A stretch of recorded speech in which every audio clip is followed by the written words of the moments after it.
Without you, there's no universe. There's no nothing. There's not even nothing.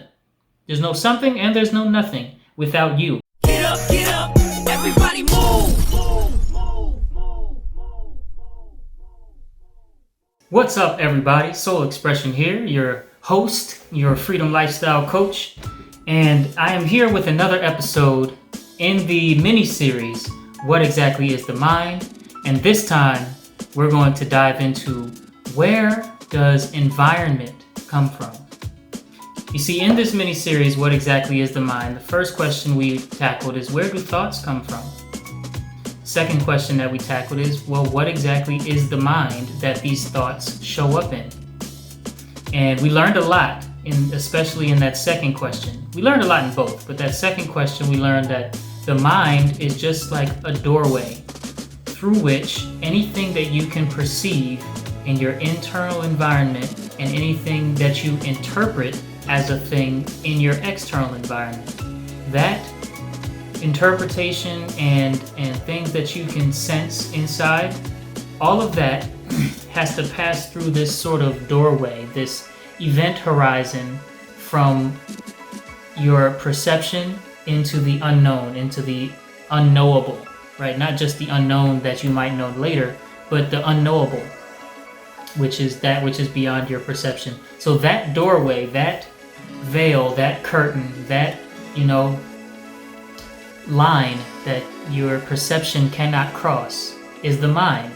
And that sort of expanded our understanding into something that's like, whoa, like, okay, so everything I can perceive, I perceive it with and in my mind, right? And we learned a whole lot. So now we're going to talk about, so how does that actually relate to my relationship, my personal relationship with my environment?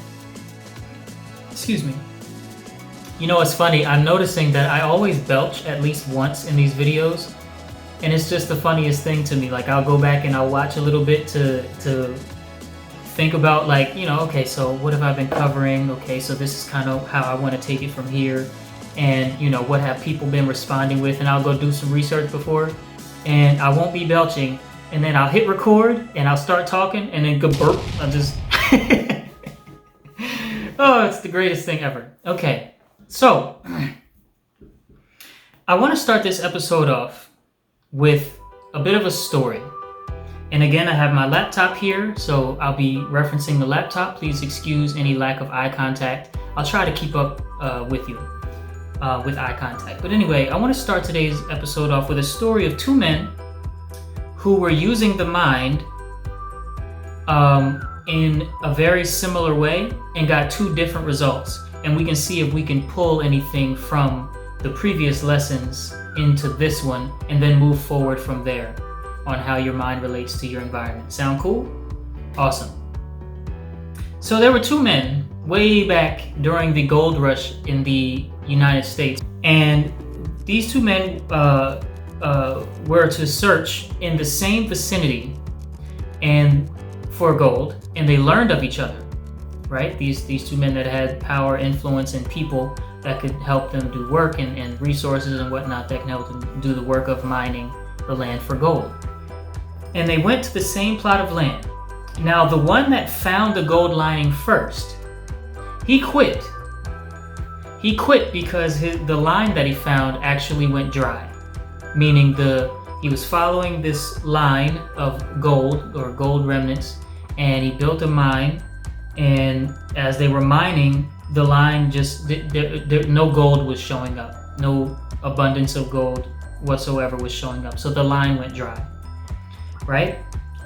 And he had this belief that, man, I know if there's a line right here, then there's got to be an abundance of gold here. Nobody else has set up a mine here. I found the line. There's got to be one. And then he started digging, and his line went dry, and something happened. Something in his mind switched. And we're going to get into that in a minute. Let's talk about the second guy. Now, the second guy came in, and he actually just bought the same mine from the first guy. He bought the mine, and what he ended up doing is he went down, he saw, oh, okay, yeah, so there's no There's no gold here that's showing up. But he knew that the first guy found a gold lining, so he knew that there was actually gold here somewhere, somehow. And so what he did was he brought in another person, somebody who was an expert on fault lines in the earth. And this expert in him actually discovered that the abundance of gold was 3 feet to the side of where the first man quit digging. How unfortunate. Well, how fortunate for one. See, they both believed that they could find an abundance of gold on this plot of land. But one person chose to give up on his vision, okay? To give up on the vision that he had and the belief that he had that I will find gold here, due to 5 sensory data, or what we call environmental data. Okay? The second man, when he first got there, he saw that there was no gold, just like the first guy. But he didn't allow that 5 sensory data to deviate him from the vision or from the belief, I will find an abundance of gold here. You see, with that belief, I will find an abundance of gold here, there's obviously going to be a subconscious idea that floats to the surface every now and then that says there might not be gold here. And it is in times like that that we have a choice. We can either believe and start to invest belief in the subconscious thought that my vision might not come true, or we can show ourself and the universe, right, or the greater mind, as we learned in earlier episodes of this miniseries, the greater mind, we can show the greater mind that actually no, there is gold here and I am going to find it, and there's nothing that anything can do that can stop me. I know there's gold here because he found the line here, right? And now think about this. The first guy took 5 sensory data or took environmental data and ended up doing the first choice, where he changed from what his vision was into and started investing belief in the subconscious idea, maybe there's no gold here, when he was 3 feet to the side of an abundance of gold. Now, first of all thoughts should be looked at from the perspective of your vision. Okay, you should actively and consciously and intentionally, very intentionally, relate any thought whatsoever that you experience throughout your day to your vision. And your vision, remember, is where you're going and who you want to be when you get there, right? We all have a vision and an identity. Your identity is what you want to change about yourself and your environment into your vision. And so if your vision is related to how much wealth you want to attain, or how much inner peace you want to attain, or how much mental mastery you want to attain, and special powers that you want to have, or how attractive you want to be in your own opinion, all of these things, right? These different visions that we have, or maybe to master your spirit and master communication via the spirit to the spirit world and beyond. All of these things are visions that we can have, and you can say that your vision is like your true identity, right? Because it's where you're going. It's where you will end up, right? And our identity is that which is here now that we want to change and morph and shape into our vision and color into our vision. Okay, so with these two guys, this gold mine story, there was a vision that had to do with finding gold and possibly building wealth and building a business, or multiple businesses for that matter. And then there was the 5 sensory data that came in the form of your test. You see, with every vision comes a test, and it's not just one test. Most of the time, it's multiple forms of one test, right? A bunch of tests that have the same theme, you could say. And they were met with the same test, right?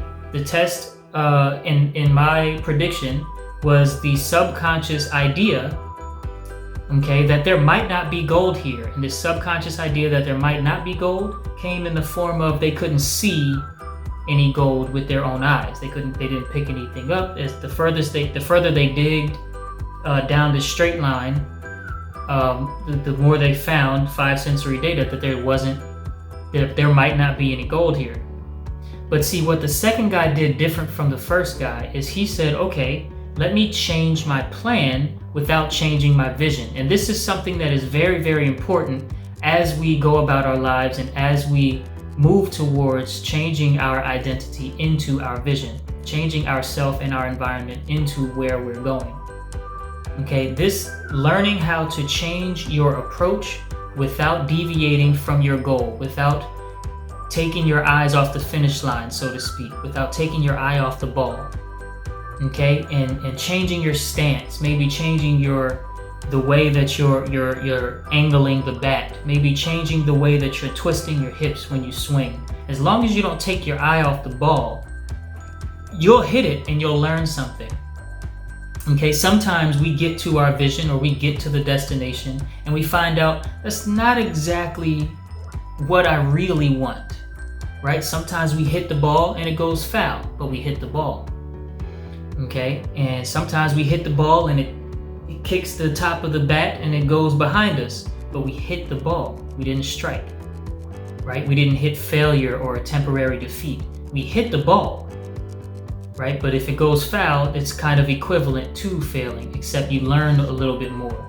And you could say it's a closer reality to actually getting what you want than if you don't. And that's just analogous to saying, or an analogy for saying, sometimes you get to a vision and you find out, okay, this is not really what I want. Like you might get a job that you thought you wanted, and then 6 months into the job, you really hate yourself and your situation. Not yourself, but you hate what you got to do every day, and you find out that, okay, this isn't really not what I wanted to do. I thought I wanted this job. There were certain things about it that were attractive to me, but I'm not really investing any love into it. I'm kind of just here, and I was more in love with the journey to getting here than I am with the job itself. And so, and then you have a choice. You can either stay or you can change your situation. But either way, sometimes we get to a vision and we have to come up with a new vision.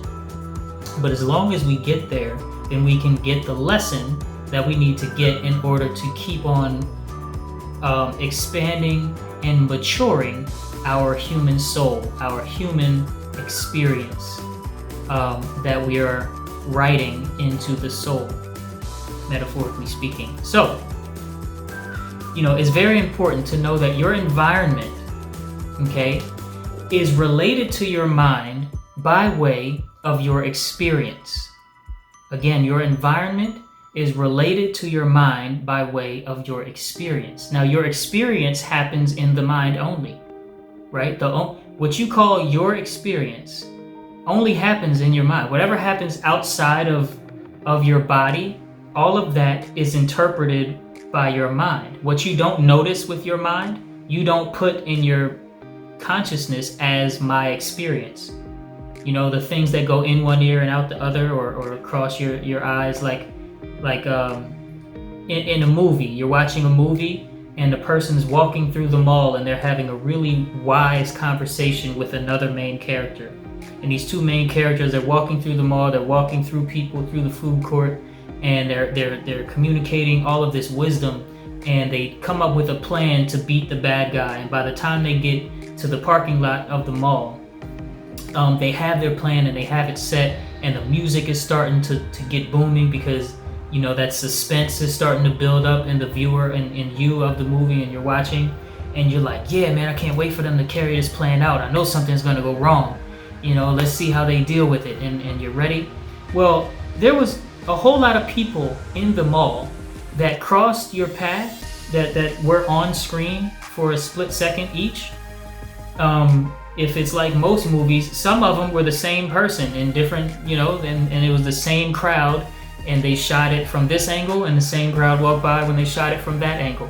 All of these people, right? Some of them the same person were walking through this mall during this scene where they're walking through the mall and talking to each other. Yet the only thing you remember, the only thing in your experience, okay, the only thing that registers in your conscious mind and subconscious mind as my experience the only thing there was their conversation and what they're going to do, and maybe a vague image of they were in a mall and what a mall looks like and how a mall, how people behave in the mall. So know that your experience happens in your mind, not the other way around. Your mind doesn't happen in your experience. It's your experience that happens in your mind. And one last big nugget for you to think about as we move through this, move towards part 2 of how your environment is actually shaped, in regards to the mind and how your mind actually shapes your environment. It goes like this.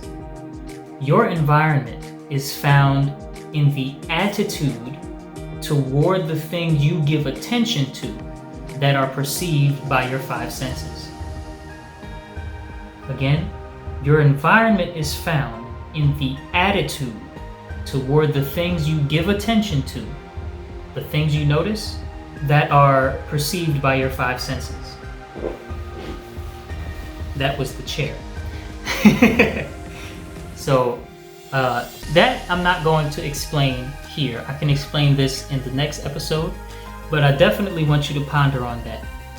Okay, it's your environment is not the things around you, but actually it's your attitude toward the things around you. Because what we call our environment, sometimes we tend to talk about environment and we here I go explaining it and I said I wasn't. Anyway, sometimes we talk about environment and we leave out that there's an emotional resonance in environment, and there's also a mental resonance in environment and a spiritual resonance in environment, right? But the way that we talk about it, environment, depending on who we're talking to and what we're talking about, what the context is, we tend to leave that out. And so when we talk about environment in videos like this, I like to bring attention to the fact that your environment does not only include the objects and shapes and colors that you see, but it's also how you relate to them. As a matter of fact, if there was no you to relate to these objects, shapes, and colors, then there would be no environment. Without you, there's no universe. There's no nothing. There's not even nothing. There's no something and there's no nothing without you, because you are here to say that, yeah, I am here and I am amongst some things, and I am amongst an unknown presence, which is everything that I don't know. So if you're not here, there is no environment. So we have that. And what your attitude towards the various things that you pick up with your 5 senses is, that is where your environment is found. Not that your surroundings by themselves is your environment. So my name is Soul Expression. Thank you so much for being with me. Remember that I do teach these things in a very, specific way and a way that caters to the individual in my course called Mentalism Mechanics. And also, besides the course Mentalism Mechanics, I am a mental mastery coach. So if you would like more information on that, then just head over to the Facebook and or Instagram link that's in the description below. And let's communicate, let's connect. Can't wait to talk to you. Other than that, have a great day. Stay safe, stay humble, and stay blessed. Peace and love, y'all. So if you're new to Ufulu Child, make sure you subscribe to get more mind mastery content dropped straight into your YouTube feed. If you enjoyed today's episode of Get Your Mind Right, let me know by clicking that like button, and I can't wait to see you all in the next video. Peace and love.